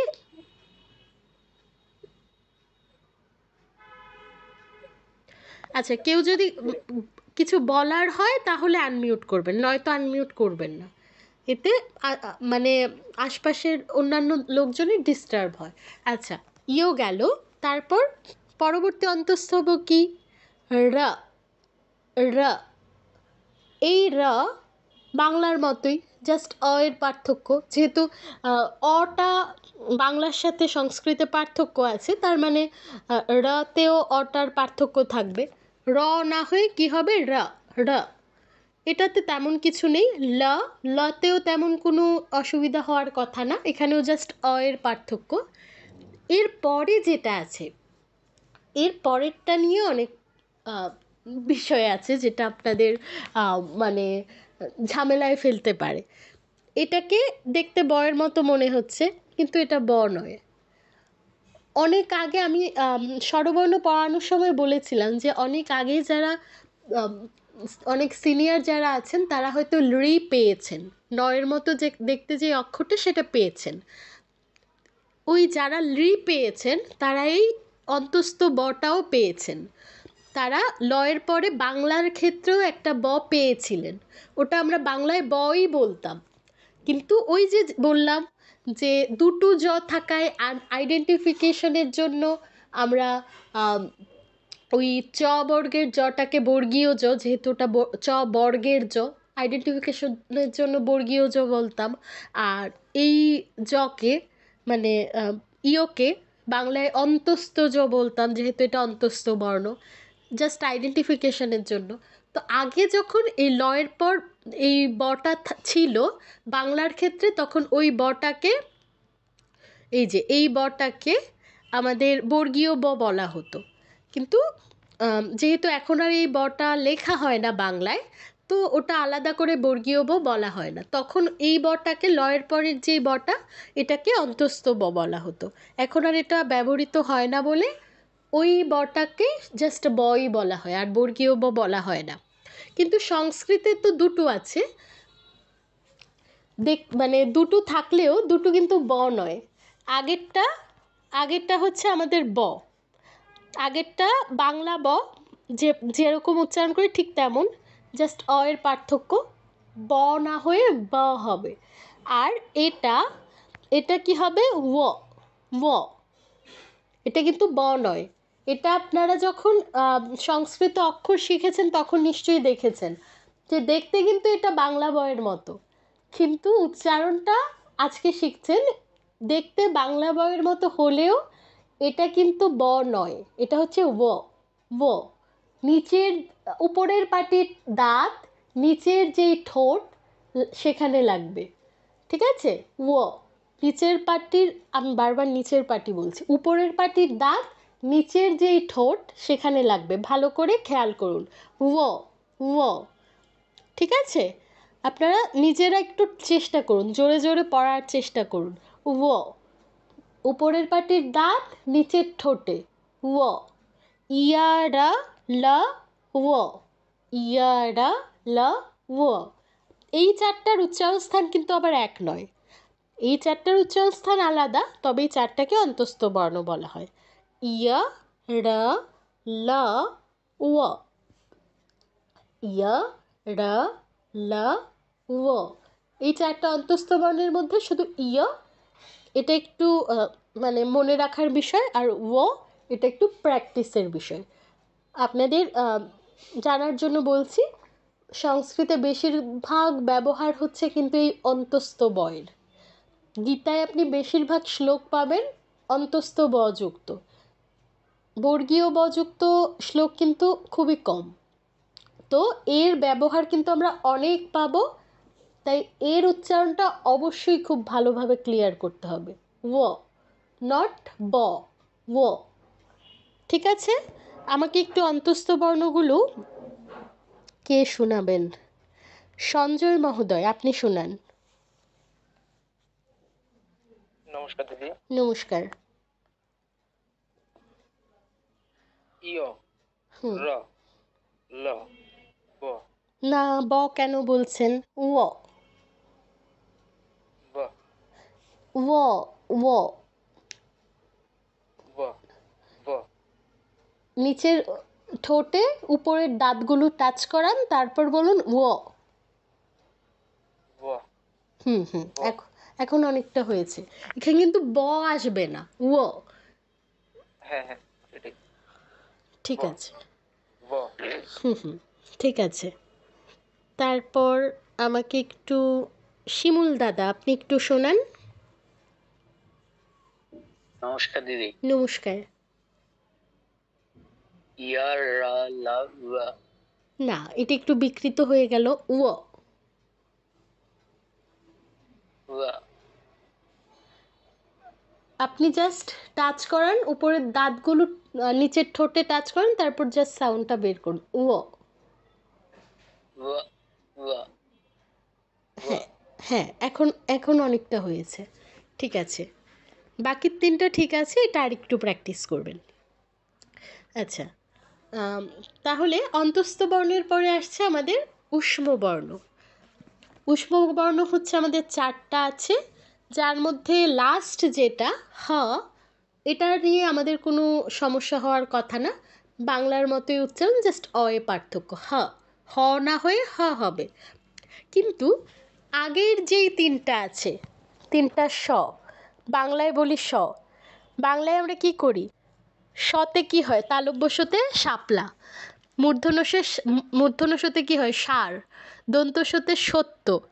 কোনো পার্থক্য কি আমরা করছি? শাপলা, সত্য, সার, একই একই রকম উচ্চারণ করছি।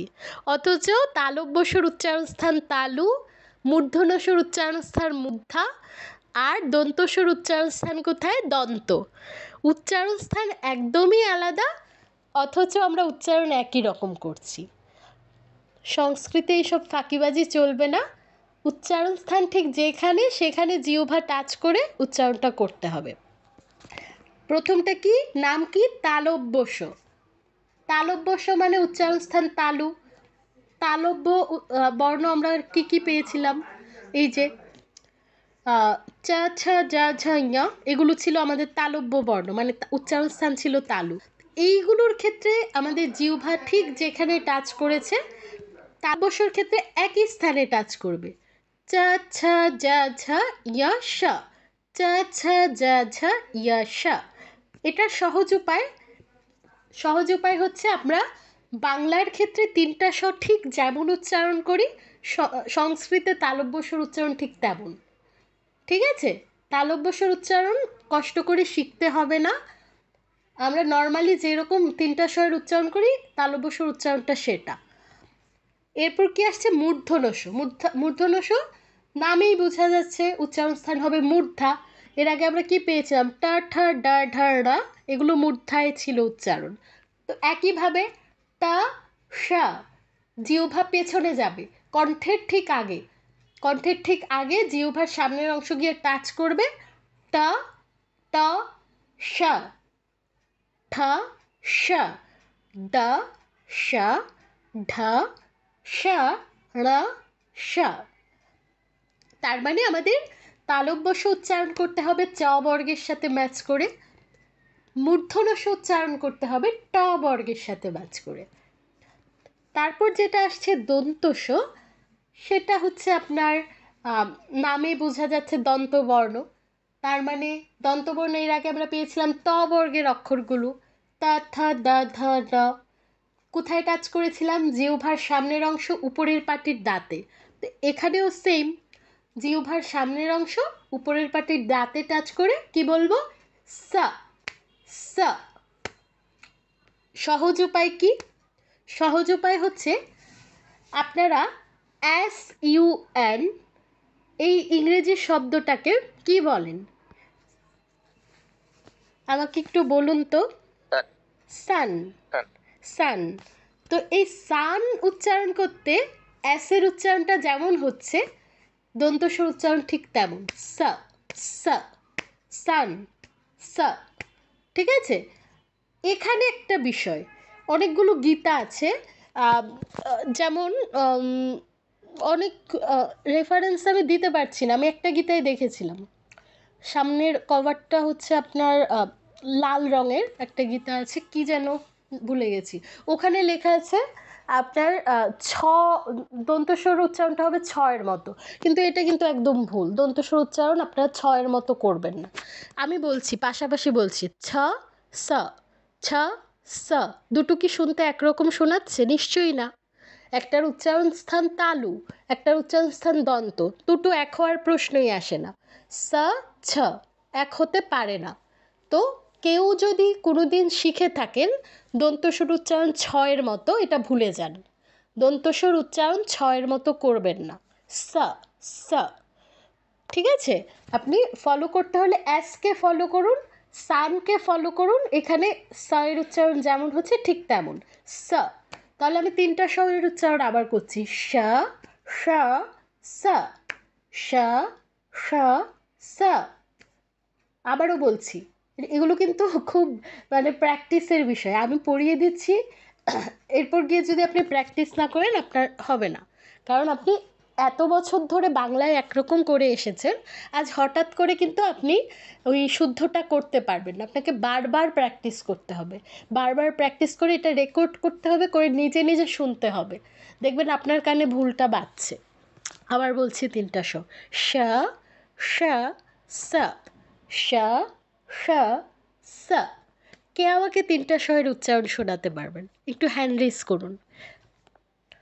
স স স। ঠিক আছে, হাত তুলুন, কয়জন পারবে আমি একটু দেখতে চাই। এরকম নয় যে আপনার শতভাগ সঠিক হতে হবে।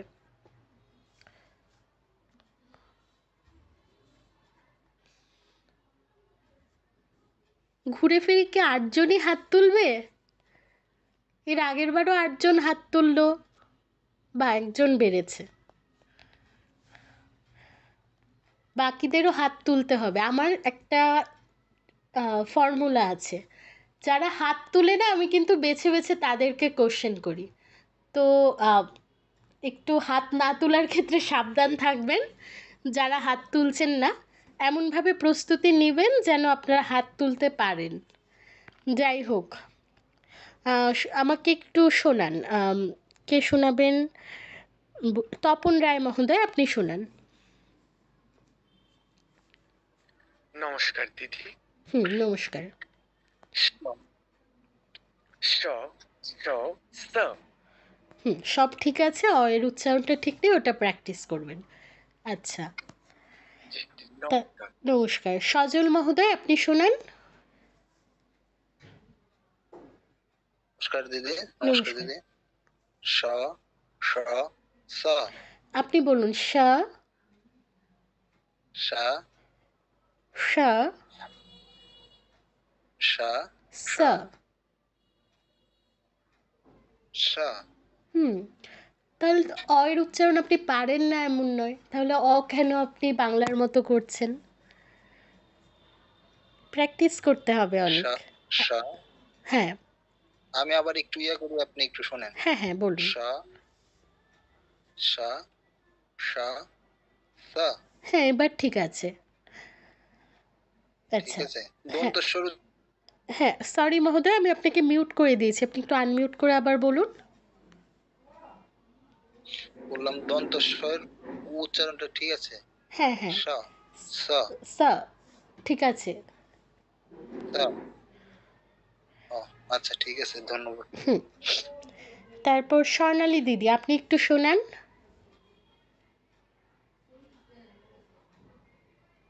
sha sha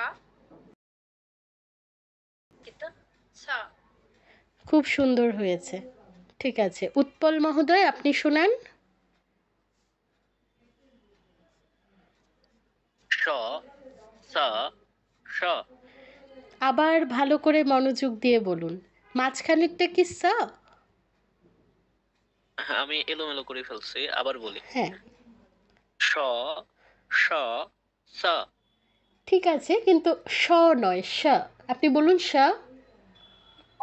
স স স সা। সা। তাহলে অ এর উচ্চারণটা ঠিক করতে হবে।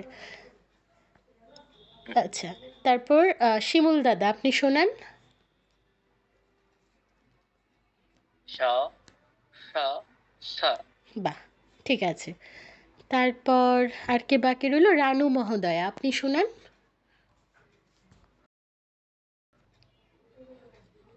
sha sha sa ঠিক আছে, যাদের হয়ে যাবে, মানে যারা হাত তুলেছেন, যাদেরকে আমি অলরেডি জিজ্ঞেস করে ফেলেছি, তারা কাইন্ডলি হ্যান্ডটা মানে নিচে নামিয়ে ফেলুন, হ্যান্ড ডাউন করে ফেলুন।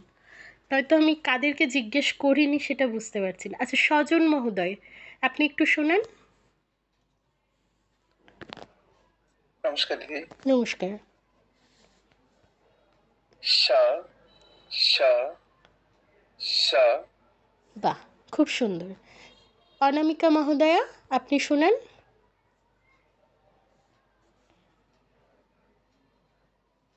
sha sha sa প্রথমটা আবার বলুন। sha হুম, ঠিক আছে, ভালো হয়েছে। ঠিক আছে, আমি এতজন থেকে শুনলাম, যেন বাকিরা বারবার শুনে আপনাদের বারবার কানে পৌঁছে বিষয়টা ভালোভাবে আয়ত্ত হয়। ঠিক আছে, তাহলে এই অন্তস্থ বর্ণ আর ঊষ্ম বর্ণ সবাই কি বুঝতে পেরেছেন উচ্চারণগুলো?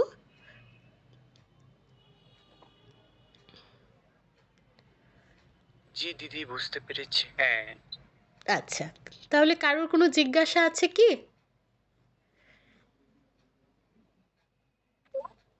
হ্যাঁ বলুন। অন্তস্থ বর উচ্চারণটা যদি একটু আবার বলতেন। আপনি আমাকে আপনি আজ্ঞে করবেন না, আপনি আমাকে যেভাবে তুমি করে বলেন সেভাবেই বলুন। ও আপনি তো এখন টিচার, না না না অন্য সময় তো মামুনি, এখন তো টিচার। না না না, আপনি আমাকে তুমি করেই বলবেন। আর ওই উচ্চারণটা হচ্ছে ও। আপনি নিচের দাঁতটা, সরি উপরের দাঁতটা এটা কি একটু ওই ভিডিওতে দেখানো যায়? হ্যাঁ যায়, অবশ্যই যায়, আমি দেখাচ্ছি, এক মিনিট।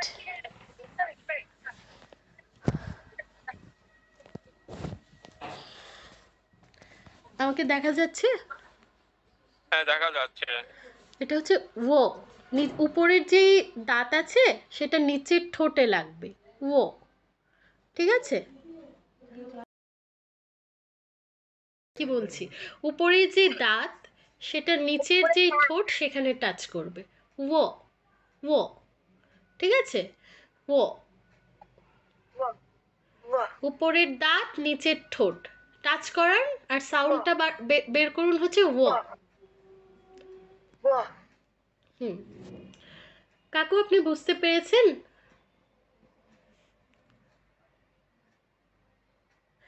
কাকু আপনি প্রশ্ন করেছিলেন, বুঝতে পেরেছেন কিনা বলুন। টাচ করতে পারি না, উপরের দাঁত নিচের ঠোঁটের মধ্যে টাচ করানো যায় না, হাত দিয়ে টাচ করতে হয় দেখে। এটা তো আপনার প্র্যাকটিস নেই, আপনাকে প্র্যাকটিস করে করে অভ্যাস করতে হবে। এটা কি ডব্লিউর মতো উচ্চারণ হবে অনেকটা? কিসের মতো? ইংরেজি ডব্লিউর মতো। ডব্লিউর মতো আপনার পুরোপুরি নয়, আপনি রেফারেন্স হিসাবে প্রাথমিক অবস্থায় নিতে পারেন।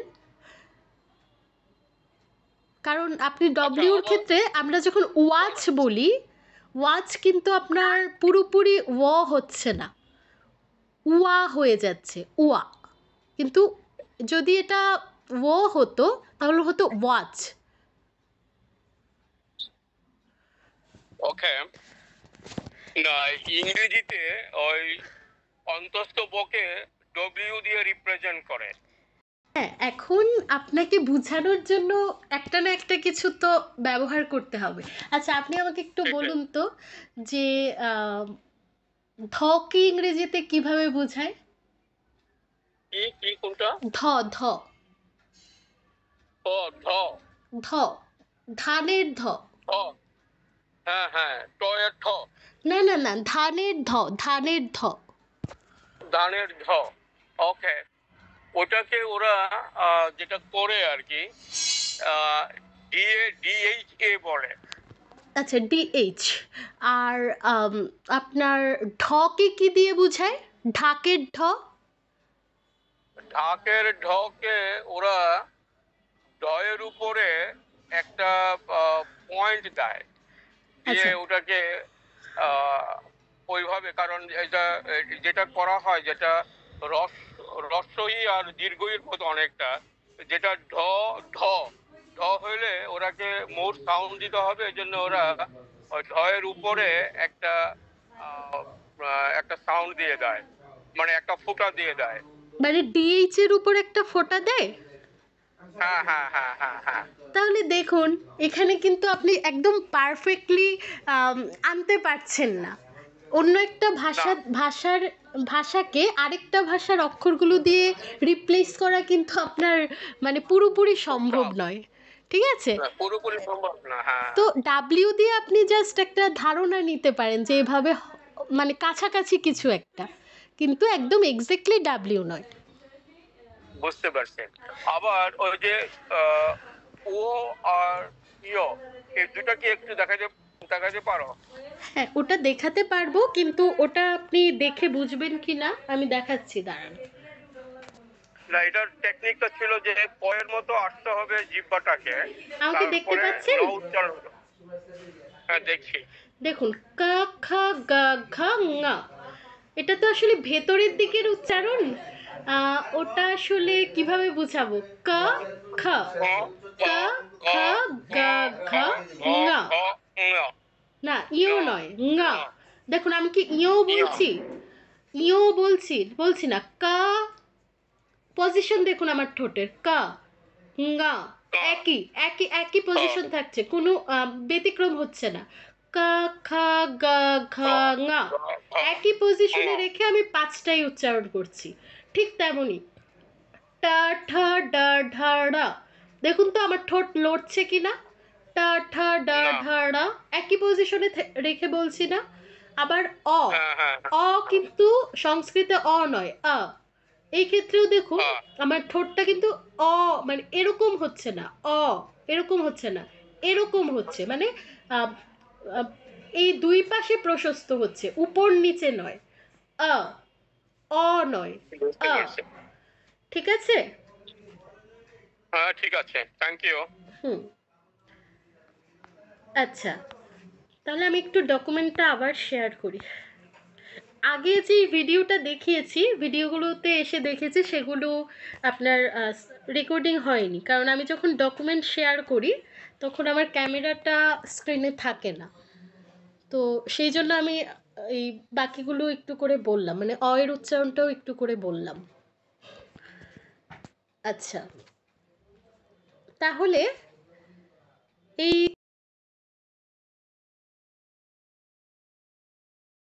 একদম আজকের ক্লাসের শুরু থেকে এই অবধি, হ অবধি কারোর কোনো জিজ্ঞাসা থাকলে বলুন।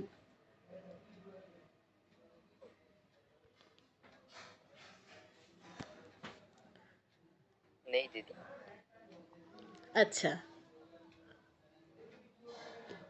না আমি যেটা বললাম ও নয়, ও তো হচ্ছে আপনার ওই কাকু যেটা বললেন ডাব্লিউর উচ্চারণ অনেকটাই এরকম, কিন্তু ও নয়, কিন্তু ও এর মতো অনেকটা, ঠিক আছে? এটা জাস্ট আপনি প্রাথমিকভাবে ধারণা নিতে পারেন ও এর মতো, ডাব্লিউর মতো, কিন্তু এক্স্যাক্টলি ও এর মতো নয়, ডাব্লিউর মতো নয়। যেটা আপনাকে বললাম উপরের দাঁত নিচের ঠোঁটে টাচ করাতে হবে, তারপর আপনার সাউন্ডটা আনতে হবে ও। ঠিক আছে? যেমন আমি যদি বলি যে, যেটা আমরা ওই শিখলাম না অন্তস্তজ বাংলায় যেটা আছে সেটা ইও, আমি যদি বলি এটা দাঁড়ান 1 মিনিট,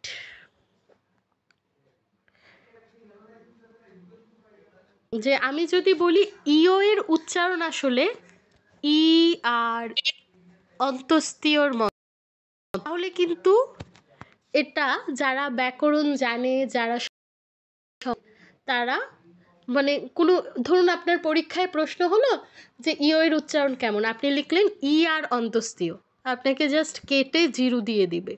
কেন? কারণ এটা আপনি বুঝার জন্য মাথায় রাখতে পারেন, কিন্তু ইও এর উচ্চারণ একটা অক্ষরের উচ্চারণ কখনোই আরেকটা অক্ষরের মতো হয় না, ওইটা জাস্ট রেফারেন্স হিসাবে আপনি নিতে পারেন বুঝার জন্য, নিজের বুঝার জন্য, কিন্তু এটা কখনোই একটা অক্ষরের উচ্চারণ আরেকটা অক্ষরের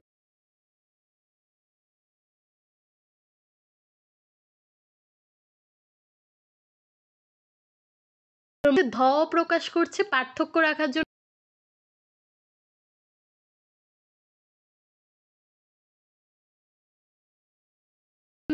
আশা করছি হ অবধি কারোর অসুবিধা নেই। এরপর আরও অনেকগুলো আছে যেগুলো এক ক্লাসে সম্ভব নয়। আপনাদের আমি এগুলো অডিও রেকর্ডিং দিয়ে দেবো, প্লাস আজকের ক্লাস রেকর্ডিংও তো দিয়ে দিব অবশ্যই। তো সেগুলো দেখে বারবার প্র্যাকটিস করবেন, মনে মনে নয়, অবশ্যই জোরে জোরে প্র্যাকটিস করতে হবে।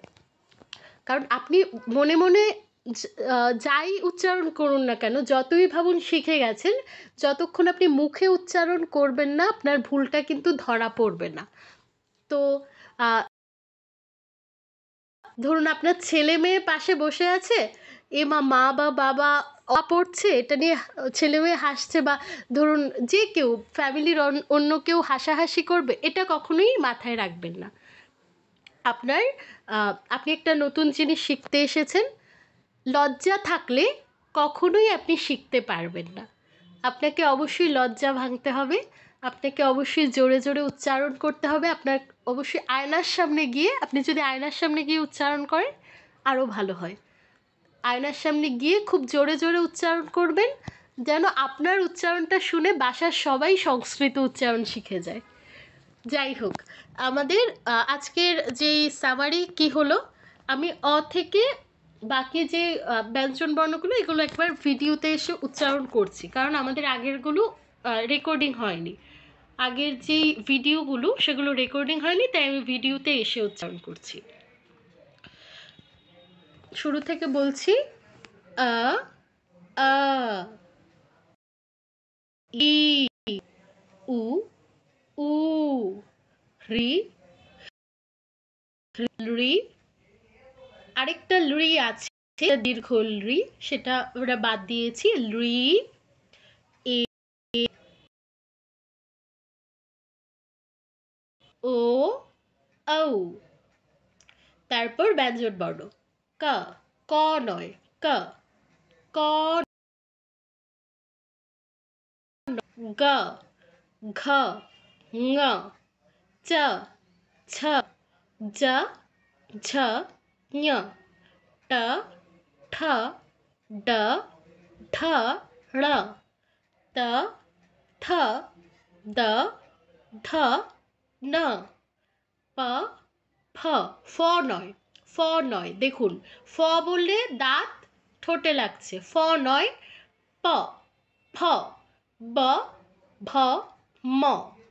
তারপর ইয়, র, ল, ও, শ, ষ, স, হ।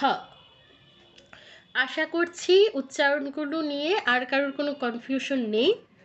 তো যদি কনফিউশন না থাকে আমরা আজকের ক্লাস শেষ করব। আপনারা একটু জানান আপনাদের কোনো জিজ্ঞাসা আছে কিনা।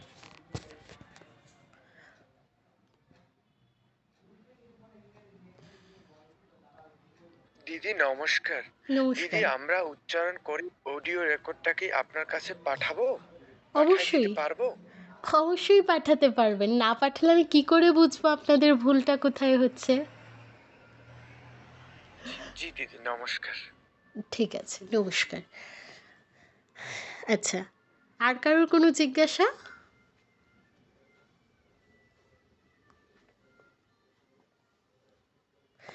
আচ্ছা, আমি আরেকটা বিষয় বলি।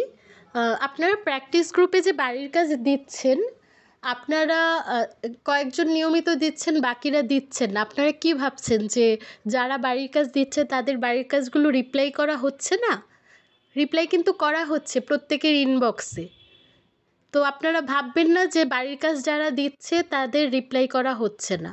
এটা ভেবে বাড়ির কাজ না দিয়ে থাকবেন না। প্রত্যেকের ইনবক্সে রিপ্লাই চলে যাচ্ছে, তো যারা বাড়ির কাজ দেন না তারা কাইন্ডলি বাড়ির কাজ দিবেন।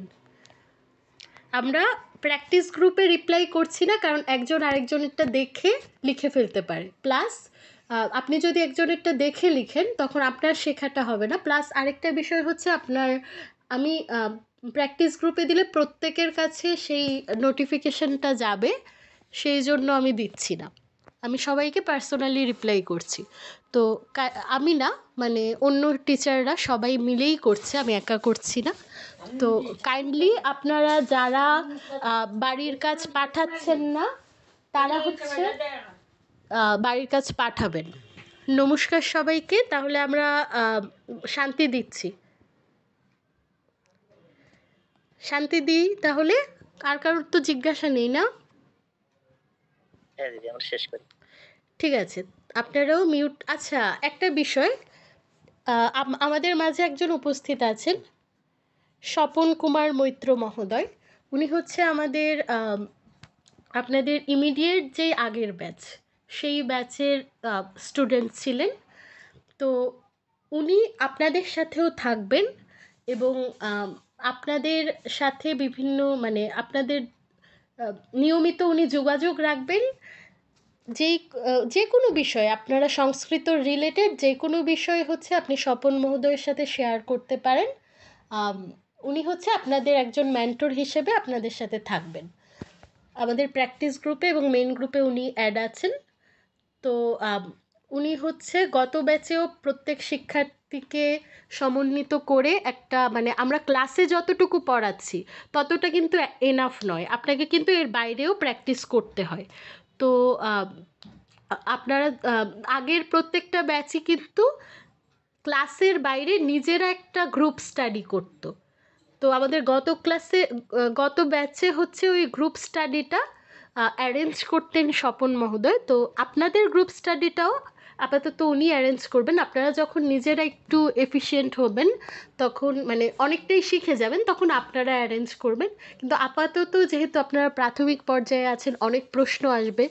তো আমাদের তো শিডিউল অনেক ক্লাস থাকে, আমাদের যারা টিচার আছে তাদের হয়তো সময় দেওয়া সম্ভব হয় না। তো সেই জন্য আমরা স্বপন মহোদয়কে রেখেছি। উনি আমাদের সাথে মানে নিজ থেকেই আছেন, বলতে গেলে উনি আমাদের গত ব্যাচটাকে একদম এক সুতোয় বেঁধে রেখেছেন। তো আপনাদের সাথেও তিনি আছেন। স্বপন মহোদয়, আপনি কিছু বলতে চাইলে বলতে পারেন। নমস্কার, শুভ সন্ধ্যা দিদিকে। আর নমস্কার দাদা, আমরা আপনার ভিডিওটা দেখি, আমরা সবাই যাতে আপনাকে দেখতে পাই। ভিডিও দেখবেন আবার? মানে আপনি ভিডিওটা অন করলে সবাই আপনাকে একটু দেখতো আর কি। ঠিক ঠিক ঠিক ঠিক।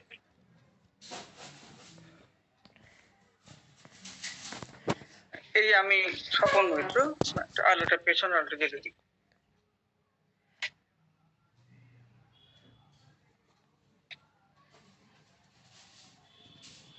আমি স্বপন মৈত্র থাকি। আমি নবম ব্যাচে সবার সাথে এখনো আছি। দশম ব্যাচে দিদি অনেক এরকম বলেন আর কি, শিক্ষক মহোদয়রা একটু বেশি একটু ভালো বলেন। যা হোক, আমাদের তো ক্লাস থাকে, আপনারা যেমন ক্লাস হলো শনি এবং মঙ্গলবার, আমার নিজের ক্লাস রবি এবং বুধবার। সেক্ষেত্রে হয়তো কেউ জুলুম মনে করবেন না, যার যার সুবিধা থাকবে তারা আমার সাথে বসবেন। এবং সেই জন্যে শুধুমাত্র শনি আর মঙ্গলবারে কিন্তু ক্লাস হবে। আমরা সবার সাথে বসে নিয়ে উত্তমদা আসেন, আমরা সময় নির্বাচন করে নেব এবং রবি এবং বুধবার, শনি এবং মঙ্গলবার এই 4টি দিন বাদে, বুধবারও সন্ধ্যাবেলায় করা যাবে, যেহেতু রাত 10:30টায় ক্লাস। আপনারা যদি সবাই একমত হন তাহলে আমাকে লিখে জানাবেন, আমাকে জানাবেন। আমার নম্বর সবার উত্তমদার কাছেও আছে। আমি সেক্ষেত্রে হচ্ছে আমাদের ক্লাস স্বপন মহোদয়, আমি একটু ইন্টারাপ্ট করছি। আমি গ্রুপে একটা পুল দিয়ে দিব যে কারা কারা গ্রুপ স্টাডিতে আগ্রহী। যারা আগ্রহী হবেন তাদেরকে নিয়ে চাইলে আপনি একটা গ্রুপ করে নিতে পারেন। ঠিক আছে, খুব সুন্দর কথা হয়েছে। যারা যারা আগ্রহী হবেন তাদেরকে নিয়েই গ্রুপ স্টাডি হবে, এবং আমার মনে হয় গ্রুপ স্টাডির চাইতে ভালো জিনিস আর হয় না, কারণ এখানে সাবলীলভাবে কথা বলার জন্য খুব সুযোগ। আর ওখানে যিনি মহোদয় বা মহোদয়ারা থাকেন তাদের সাথে বলতে যে কি বলি অনেক সংকোচ। আমার কাছে কোনো সংকোচ নেই, শিখতে বসেছি, আপনিও শিখতে বসেছেন, স্বাচ্ছন্দ্যে আমাদের পড়াশোনা এগিয়ে চলবে, সেই আশীর্বাদ করবেন। ধন্যবাদ। আর যদি কিছু থাকে বলতে পারেন প্লিজ। নমস্কার, শুভরাত্রি। ঠিক আছে, ধন্যবাদ মহোদয় আপনাকে। তাহলে আমি পুল দিয়ে দিব। আর আপনাদের কি কারোর কিছু বলার আছে এই বিষয়ে? না দিদি, কোনো কিছু বলার নেই। ঠিক আছে, তাহলে আমরা আজকে আপাতত শান্তি দিচ্ছি। এর বাইরেও যদি পরে মনে হয় যে কিছু বলবো, তাহলে আপনাদের প্র্যাকটিস গ্রুপ আছে, সেখানে বলতে পারেন। আমি শান্তি দিচ্ছি, আপনারাও মিউট অবস্থায় শান্তি দিন। ওম শান্তি শান্তি শান্তি। হরি ওম তৎসৎ। শ্রীরামকৃষ্ণার্পণমস্তু। সবাইকে নমস্কার, সবাই ভালো থাকবেন, শুভরাত্রি।